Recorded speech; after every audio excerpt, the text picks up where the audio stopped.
Hello, everyone. This is Maureen, and welcome back to another day of praying through the darkness.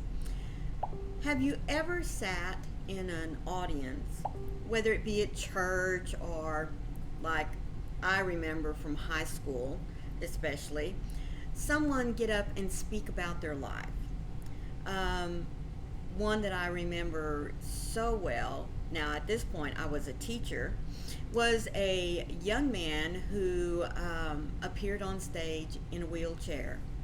Now, he might have been about 30 ish years old, and he came to talk to the students, I mean, all of them, from about fourth grade up, about the perils of doing drugs.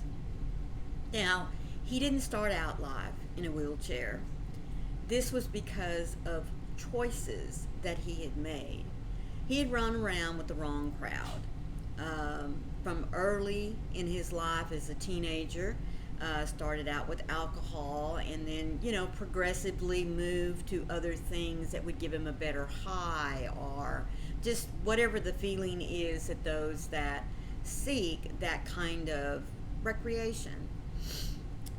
He tells the story of being 17 years old, getting ready to graduate high school, had his whole life before him. Well, they'd been to a party, and of course, there was drugs and alcohol involved.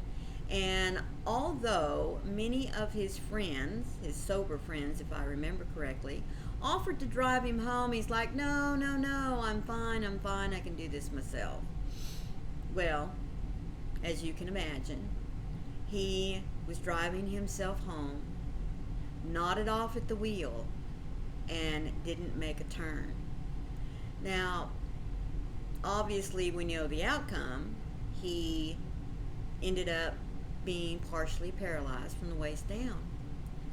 But when he woke up to find out this news, as all of us do, he was angry, he was bitter, he was lashing out at everybody.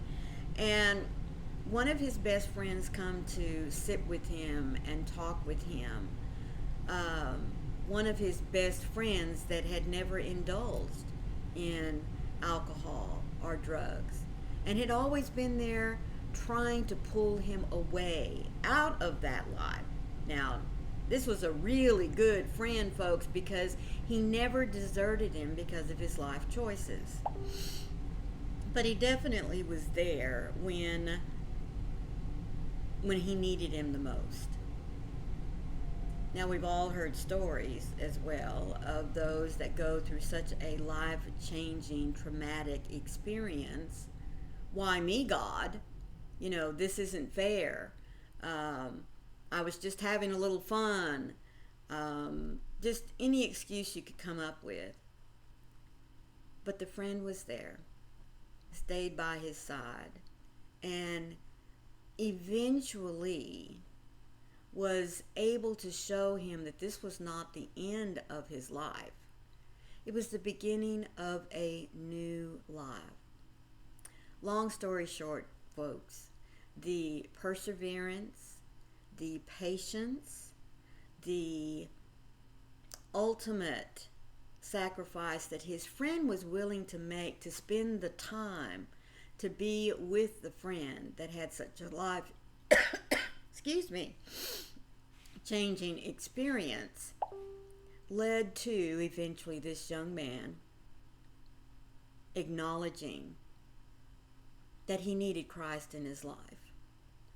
It took nearly a year for this process to occur, but it reminds me over and over again that those who go through these type of life-changing experiences of the life-changing experience of Paul. Now, if you remember, Paul's original name was Saul, and he was out to persecute Christians. I mean, he made it his life mission to kill everyone that proclaimed, excuse me, the name of Christ, who was willing to sacrifice their life to witness. But a life-changing experience happened to Saul on the road to Damascus. Jesus intervened in his life and asked him, Saul, why are you persecuting me? Saul knew immediately who the voice was, who it belonged to. And he was like, what do you mean? Excuse me. What do you mean? Why are you here for me? I mean, he literally was trembling in his boots, because if Christ had come down to talk to him, he knew his life was over. But it wasn't. It was that life-changing moment for him that turned his life around and put him on a new path, one of not persecuting Christians, but saving others so that they might lead the life of a Christian. Now, just like this young man in the wheelchair, everywhere he went to talk about the destruction of drugs and alcohol, and to give a living example of what it could do to you, Paul did the same thing.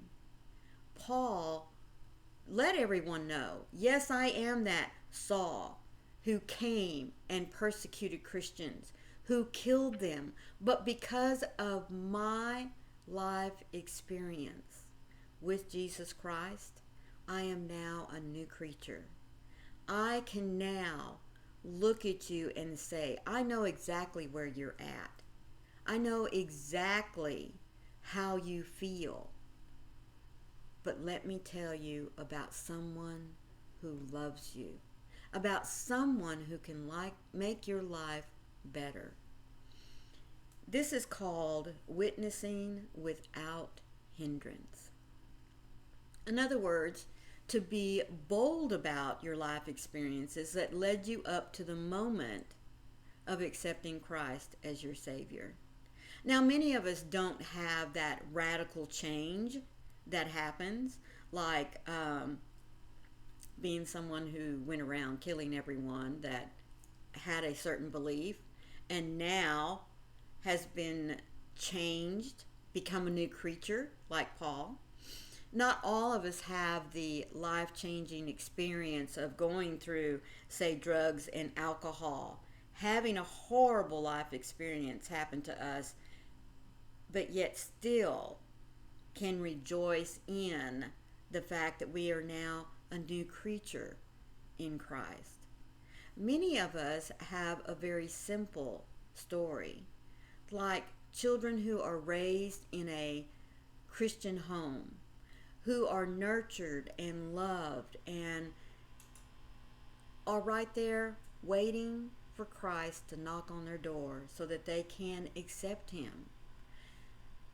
Like I said, all of us have different life experiences to share with one another. But when we share, we do so without any hindrance, without any judgment from one another. And that is the beauty of sharing where we came from. You know, I've shared my story with you in the fact that I couldn't believe that there was a God, this entity that created me and loved me, called my father, when my own human father didn't want me, who chose alcohol over me. But eventually, I came to realize that yes, there was. And I was so elated, so full of joy and peace and comfort the moment that I accepted Christ as my Savior. And now, I enjoy sharing my faith. I enjoy being honest with you and saying that yes, at one point in my life, I was ready to turn my back on Him because I did not believe that He could love me. Because the love He has for me is totally different from my human father's love.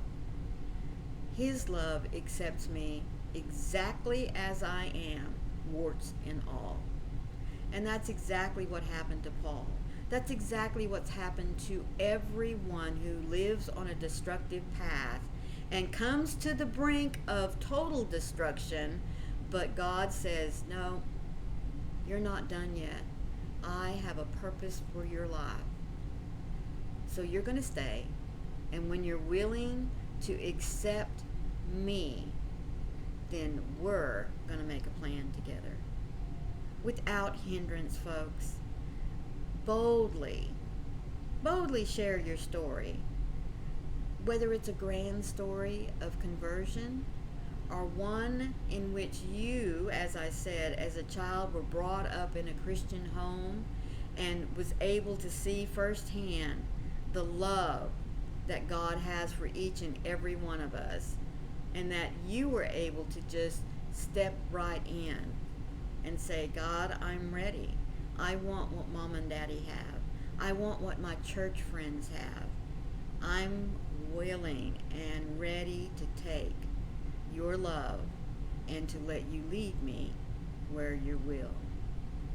All of us have a story to tell on our road from a sinful nature to a saved nature.